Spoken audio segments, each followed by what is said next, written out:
So before Guy comes on stage, let me give a brief introduction, even though he doesn't really need it. So Guy's probably one.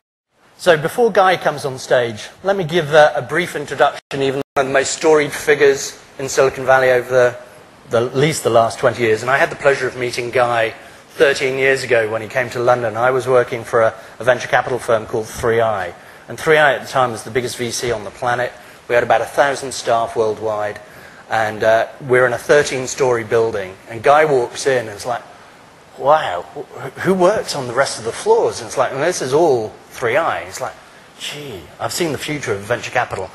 Now, 3i is not in the venture capital business anymore, so that was a defining moment for me as well. But Guy probably is most famous in recent years for working with Garage Technology Ventures. And most of you may also know that Guy was the technology evangelist for Apple. So again, a personal connection with Steve Jobs. So with that, I'd like to introduce Guy Kawasaki. Thank you.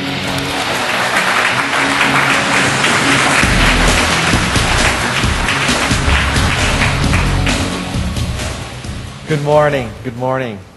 Although arguably it's not a good morning because the passing of Steve Jobs has definitely left a large hole in the universe. And I worked for him from 1983 to 1987, and then from 1995 to 1997 I worked for Apple again. And just as he came back towards the end of 1997, so we overlapped again.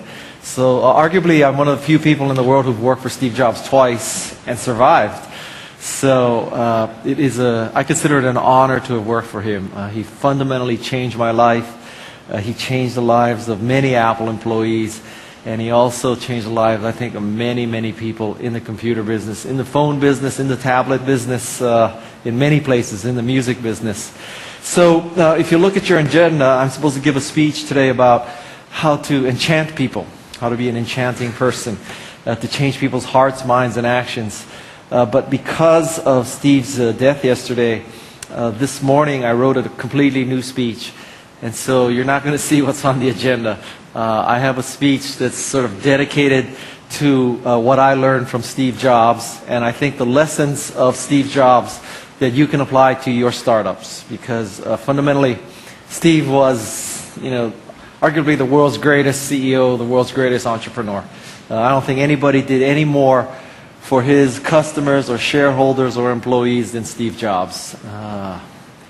Truly, truly, no one has done more. So I have compiled the top 12 lessons that I learned and that I think all of you can apply to your companies. And so I have 12 key points. Usually I have 10, so there's a little bit of inflation in my speech. I use the top 10 format because in the last 2.5 decades I've seen so many high-tech executives speak. And I can tell you there are two key points about high-tech speakers, other than you, of course. The two key points are they suck and they go long. And that's a bad combination. If you suck and you're short, it's okay. And if you're good and you go long, it's okay. But if you suck and go long, it's like being stupid and arrogant. It's a bad combination. So these are my lessons that I learned from Steve Jobs. And I think that you can apply as entrepreneurs. So lesson number 1. Experts are clueless. If you start listening to these so-called experts, the A-listers, the journalists, the analysts, they cannot help you as entrepreneurs. They're going to tell you to do better sameness, to do what everybody else thinks is right. They're going to tell you what their concept is, often from a very arrogant point of view. Usually they're disconnected from customers. I cannot tell you, Steve Jobs did not listen to experts. Quite the contrary. Experts listened to him. And you could make the case that that's even more true today because of social media. That with Twitter and Facebook and Google+, you can get so much closer to people, so much faster, that to listen to the interpretation of experts and the pronouncements of experts is an absolute mistake. Pretty much, and I learned this from Steve, I watched him in action. Experts are clueless, especially people who declare themselves experts. You meet someone who calls himself or herself a social media expert or guru, That's the person to avoid. Okay? As an entrepreneur, you're going to have to figure stuff out by yourself. Don't rely on others. So that's first thing. Second thing, pretty much customers cannot tell you what they need. If we had asked customers in 1983 what they needed, they would have said, I need a bigger, faster, cheaper Apple II. Or I need a bigger, faster, cheaper MS-DOS machine. No one would have said, give us a cute little graphics toy that was slow, that had no software, thanks to me, that couldn't use any of the industry standards, which had a little mouse instead of cursor keys, that had a graphical user interface with a trash can in the lower right-hand corner. No one could have described that. And so you can ask customers about how to evolve something that you've already shipped, how to make a revolution better, but I don't think you can ask a customer how to create a revolution, because customers are going to describe what they want in terms of better, cheaper, 10% improvement. If you truly want to change the world, if you truly want to be a great entrepreneur, you cannot listen to customers, honestly. I mean, you know, the day that you hear that Apple's using focus groups to decide on its future products, that's the day to short Apple stock. I'll tell you right now. Customers cannot tell you what they need. Second thing, the third thing is that, you know, quite to perhaps people's surprise, what I learned in the Macintosh division, working with those 100 or so other great people, was that we rose to the occasion. We did our best work in our careers because we were presented with the biggest challenge. And so rather than trying to break things down into bite-sized, small little things, I think you should give your employees and your co-founders magnificent challenges, just huge challenges, because that's truly why and how you get the best work out of people. If you ask an employee of Apple, you know, why do they put up with some of, shall I say, the challenges of working at Apple? They will tell you that despite all the challenges, the reason why they work at Apple is because Apple enables you to do the best work of your career. And so if you provide your employees with this challenge, a big challenge, they will rise up and do the best work of their career. So big challenges is what you should present. Next thing I learned is that design counts. In a world where everybody's talking about price, lots of people care about design. Lots of people do. And this is something that's probably contrary to what most experts will tell you. Most experts will tell you there's a price point and people are price sensitive, and there's this, you know, curve of demand. And I think to a great degree Apple has disproved that. Design counts. There is an element of people, maybe it's only 10% of the people, but 10% of the people truly care about design. So you should care about design. Don't put out crap. I have tried to enchant people with great stuff, and I have tried to enchant people with crap. And let me tell you, it is a lot easier to enchant people with great stuff than crap. So, you know, don't think of human interface and design as simply like a little layer on top of your great engineering algorithms. For what it is the product for most people. It's not the great algorithm. It's the skin of it. That's what counts. Design truly does count. Steve Jobs has proven that 5 times. Macintosh, iPhone, iPod, iPad. You could make the case that many other companies could have done what he did, starting with Xerox PARC. But let's face it, you know, Steve understood, Steve had the vision, Steve had this ability to anticipate what customers need before they could articulate it. Design counts. Next thing I learned is that in your presentations, it's a very simple algorithm. Use big graphics and big font. It's probably contrary to most of your PowerPoint pitches. You're using 8, 10, or 12, right? And you're going to read your slide. And you're going to put up a competitive matrix, and there's going to be your column and your competitor's column. And guess what? Your column is going to be completely checked off, and your competitor's column is going to be full of holes. And that's going to be in an 8-point font, and no one can read it. You know, Steve Jobs puts up slides that have one word. He has slides that, his minimum font size seems to be about 60 points. How many of you have slides with 60-point minimum font? Probably not many. Big graphics, big font. If you go look at the archives of Steve Jobs' keynotes. Big graphics, big font. 8-point font is out. Next thing I learned is that if you truly want to be an entrepreneur and innovator, you have to jump curves. You don't do things 10% better. You do things 10 times better. I'll give you some classic examples of curve jumping. First, we'll start with a historical one. There used to be an ice harvesting business. In the ice harvesting business in the 1900s, this meant that Bubba and Junior would go to a frozen lake or a frozen pond in the winter and cut blocks of ice. And in 1900, 9 million pounds of ice was harvested in the United States. 33 years later was the beginning of the ice factory curve. The ice factory curve now meant that you didn't have to be in the winter, you didn't have to live in a cold city. You could freeze water centrally any time of year, and then the ice man would deliver ice to your house. So imagine the advantage of going from ice harvester, cold city, cold time of year, to ice factory, any city, any time of year. Fast forward another 20 years, now we have the refrigerator curve. This is ice 3.0. Ice 3.0 meant that you had your personal ice factory. You didn't go to a centralized ice factory, or the centralized ice factory didn't deliver ice to you. You had your own ice factory. You had a PC, if you will, a personal chiller. And so if you look at this, the great values, the great innovation occurred because people went from one curve to the next curve. Actually, I said that incorrectly.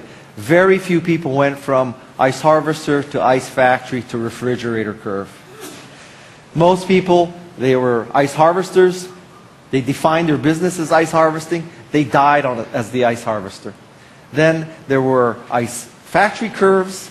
People on the ice factory curves defined their business as we freeze water centrally and then we deliver it. Those people died as ice factories. They did not become refrigerator companies. And refrigerator companies are not looking at biotech. So one very important lesson is if you really want to change the world, you can't necessarily do it on the curve you're on. If you're on this particular curve and you try to do something 10% better, it's not good enough. If you were the best daisy wheel printer company, you said, next year we'll be really innovative. We'll introduce 3 more typefaces in 3 more font sizes. That's incremental. What truly is a curve jump is to go from daisy wheel printer to laser printer. If you were the best telegraph company, it's not to have better telegraphs, it's to be telephone company. Ice factories to refrigerator. Jump curves. It's not about 10% better, it's about 10 times better. The real innovation happens on the next curve, not on the curve you're on. Next thing I learned is that all that really matters is something works or it doesn't work. In other words, don't worship religions and fads. You know, at one point, Apple believed that a closed system would work. At one point, it believed an open system would work. Apple was never sort of stuck on whether we follow the open model or the closed model. All that mattered to Apple and Steve was it either worked or it didn't work, not that it was open or not open. A very good example with the iPhone. Many people don't remember this, but when the iPhone first came out, third-party apps were not permitted. The Apple story for a third-party app on the iPhone initially was Safari plugin. That was the answer. And the whole pitch was, with a phone, unlike a computer, which didn't make any sense to me at the time, with a phone, unlike a computer, a phone is a very complex thing. Lots of messages coming in, phone calls coming in on this constant data network. You don't really want to screw around with a phone and let third-party apps interfere with the quality of your phone experience. So we're locking out third-party apps. If you want to do anything as a third-party developer, it has to be through our browser as a Safari plugin. Okay? That was story number 1 with the iPhone. 6 months go by. Open up the iPhone, and they declare victory again. And they say, we're opening up the iPhone. we have had such demand and such interest in creating third-party apps, we realized that we need to do this for the benefit of our customers and the benefit of developers. It's now an open system. You can develop apps. It doesn't have to be a Safari, a plugin. Apple completely reversed itself. Where it's stuck on the religion of closedness, it would have stuck to closedness. Where it's stuck on the religion of openness, it would have, well, arguably it would have started with openness. The point here is that what Apple and Steve Jobs has proven is that what really matters is not whether it's open or closed, no matter what sort of industry jargon is being used. What truly matters is it works or it doesn't work. You know, is the iOS App Store an open or closed system? Well, you could make the case that it's an open system because anybody can write an app. You could make the case that it's a closed system because unless somebody at Apple approves your app, it's not going to go into the store. And if it doesn't go into the store, unless you have a jailbroken iPhone, you can't install it. Again, work or doesn't work is all that truly matters. Next thing is, for a long, long time, people used to beat Steve up and Apple about price. Macintosh was too expensive. iPhone is too expensive. iPad is too expensive. You know, you can get a cheaper iPad from BlackBerry. You can get a cheaper iPad from HTC. You can get a cheaper iPad from HP, depending on whether HP has discontinued it or not that day. So, you know, I think what Steve has proven is that there are a class of person that cares about value, which is different than price. Arguably, a Macintosh is more expensive. But is it truly more expensive when you consider the increased productivity, the ease of use, the less support costs? So Apple is testimony that, you know, value is very different from price. If you compete on price as an entrepreneur, it's a very, very difficult thing. I want you to think of a 2x2 matrix, okay? And in this 2x2 matrix, of course, you want to be in the upper right-hand corner because if anybody who worked for McKinsey or went to a business school, you know in a 2x2 matrix, you're always in the upper right-hand corner, right? That's just where it is. So the parameters on this matrix are uniqueness vertically and value horizontally. Okay? So in the upper right-hand corner, you are unique and valuable. That's where you want to be. Only you produce your product, and it is a very valuable product. The problem is many other people are in the other three corners. Let's discuss the other three corners. Let's say you're at the bottom right corner. In the bottom right corner, this means that you are in fact valuable but not unique. In the valuable but not unique corner, you're going to have to compete on price. If you slap the same operating system on the same hardware, guess what? You compete on price. In the opposite corner, the upper left corner, in the upper left corner, you're unique but not valuable. In other words, you're just plain stupid. You have created a product that nobody cares about. Only you have created it, but nobody uses it because it is of zero value. The bottom left corner is where you're unique and not valuable. Excuse me, I said that wrong. The bottom right corner is where you're not valuable and you're not unique. So this would be a corner where you do something really stupid, and stupid people like me in the venture capital business has funded more competition to do the same stupid thing. Okay? That's the worst corner of all. You could make that case about, let's say, Pets.com. Hopefully you're old enough to remember Pets.com. So Pets.com, 10 or 15 years ago. The pitch was, we have patent-pending, curve-jumping, paradigm-shifting way to sell dog food online. The dog food business is fundamentally a supply chain management business. Dog food business. Let me explain it to you. On one side, we have a cow. On the other side, we have a dog. All we need to do is kill the cow, cut it into little pieces, put it in a can, get it to the dog. How hard could that be? So why was there a pet food store in the middle sucking up 25% of the margin? Revolutionary thought. Let's eliminate the pet food store in the middle, because nobody wants to drive to a pet food store, park at the pet food store, look at the pet food, pick up the pet food, and drive it to their house. Right? So let's eliminate that stupidity in the supply chain. That's our value. We make pet food much more convenient. The problem with that is that pet food is not so good online. For one thing, you may eliminate the pet food store, but then you have to add back shipping and handling. And then it's kind of inconvenient to buy pet food online because you have to be at home when UPS drops off the dead cows in the cans. So it's no more cheaper, and it's a pain in the ass because you have to be at home when the dead cows in the cans come to your house. So it's not that valuable. And then there was Pets.com, and so since there was Pets.com, then venture capitalists figured, well, we need our own Pets.com, so that's why there was iPets.com, ePets.com, LastMinutePets.com, DiscountPets.com. There's 16 ways to spend as much money for dog food online as at the pet food store and have the added inconvenience of having to be home when the pet food came to your house. That's the .com corner. Not unique, not valuable. So the corner you want to be in is the upper right-hand corner. If you're an engineer, you have to create a unique product or service. If you're a marketer, you have to convince the world that it is unique and valuable. It's that simple. I'll give you some examples of products that are in that corner for me. I love to go to movies. I have 4 kids. We love to take our kids to the movies. One thing you'll learn taking kids to the movies, it is a pain in the ass to get 4 kids to the movies. So you really want to know before you go that you have tickets. We live in Atherton. We go to Redwood City 20. Redwood City 20, you can buy tickets at home using Fandango. That's the only service that theater supports. Therefore, it's unique. If I want to buy tickets online and print them at home, I have to use Fandango. Unique. It's also valuable because now I know that I have a ticket before I get to the theater. I also skip the ticket buying line. I go straight into the theater. For me, that Fandango is unique and valuable. This is a Breitling emergency watch. This watch, if you unscrew this big knob, you pull it out, there's an antenna. That antenna broadcasts the emergency signal at the 121.5 band. And this signal is caught by airplanes. So if I'm ever in a life-threatening situation, I've gone skiing and I've gone off the path, I'm sailing and I'm like lost or something like that, I could pull this and this watch could save my life. This is not something you do, you took Rangsdorf instead of Shoreline coming here today.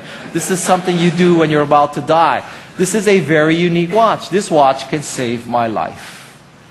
High and to the right. This watch is not the cheapest watch. But arguably, if you are in those kind of situations, the value is so great that the price becomes less relevant. Steve Jobs taught me that value is different from price. Next thing, Steve Jobs taught me that A players hire A players. B players hire C players. When you hire a C player, guess what a C player hires? A D player. Guess what a D player hires? An E player. This is called the bozo explosion. Okay? You need to fight the bozo explosion. Right now, you're all small companies. You're thinking you're hiring A players. The moment you lower your standards and hire a B player is when the bozo explosion starts. You hire a B player, the B player is going to say, I have to hire people who are not as good as me because they would show me up. They would be better than me. They might rise above me. So B players hire C players.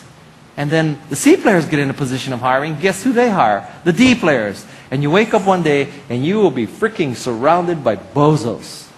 That is a bad thing. In fact, I think I have a way to improve what Steve said. I think A players hire A plus players. That arguably you would hire people better than you, not just equal to you. And I'll tell you, my experience is engineers have the hardest time with this concept. And the reason why is that engineers think that engineering is hard and everything else is easy.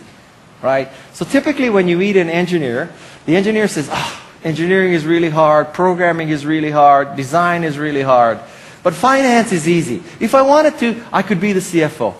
If I wanted to, I could be the CMO. If I wanted to, I could be the VP of operations. If I wanted to be, I could be the vice president of sales. Because engineering is hard, everything else is easy. So an engineer in particular violates this because an engineer is always trying to hire people for positions that they think they can do better. It's a very dangerous thing. For an engineer, be very cognizant. Let me tell you something. Finance ain't easy. Sales ain't easy. Marketing ain't easy. And ops ain't easy.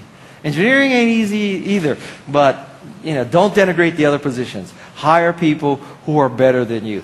If you are the CEO, you should say with great pride that I have someone in charge of sales who's better at sales than I am. And if you are the CEO, you should hire someone who you could say, I hired a VP of marketing, and this VP of marketing is much better than I am at marketing. That should be a source of pride for you. Next thing is, real CEOs can demo. Seriously, real CEOs can demo. It's not bullshit MBAs, that you brought them in because of their credentials. Real CEOs can demo. They can actually use the product. And I've sat in many, many pitches where CEOs come in and they say, well, now I'm going to let my VP of engineering demo the product. Like, why? Can't you demo it? Don't you know how to do it? If you really want to be a great CEO, you have to demo your own product. If you can't demo your own product, quit. Something's wrong with you. Real CEOs do demos.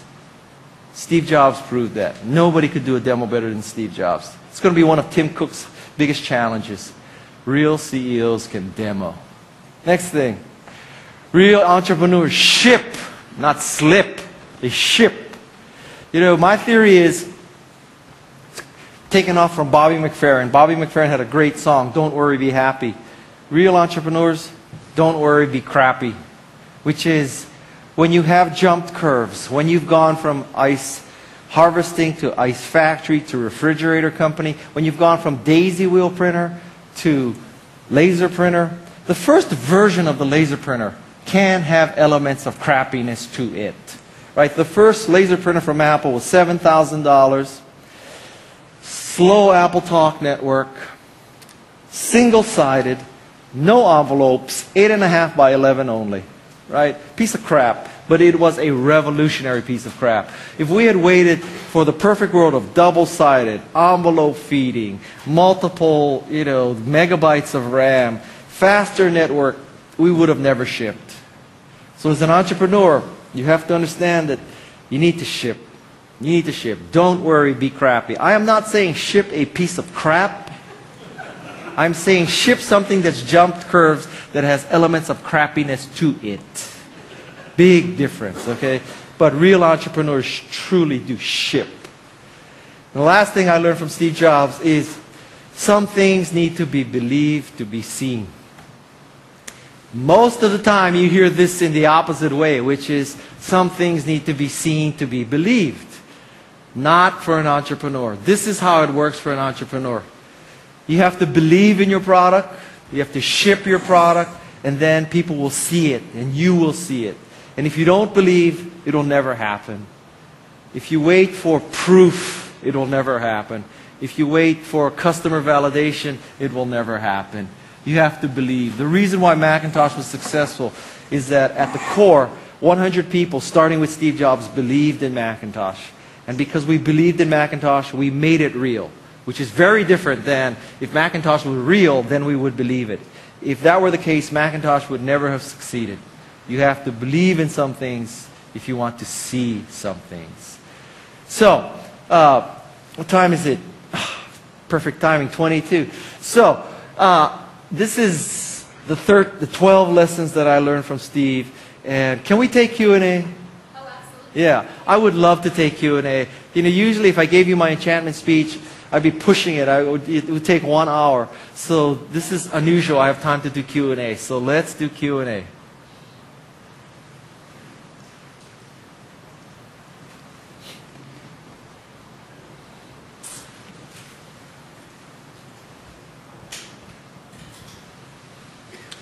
First of all, thanks for sharing your lessons and your insights. Thank you. I've heard you speak many times, and it's always enlightening. My question is regarding the point about A players need to hire A+ players. Yes. And this is a point that has been stated several times by many individuals, that hire people better than you. What are your suggestions regarding people developing the emotional understanding that they have to let go? It's not about them, it's about hiring the best talent in terms of getting the best people. Yeah. One of the things that is, I think, most difficult for a CEO and a founder is letting go.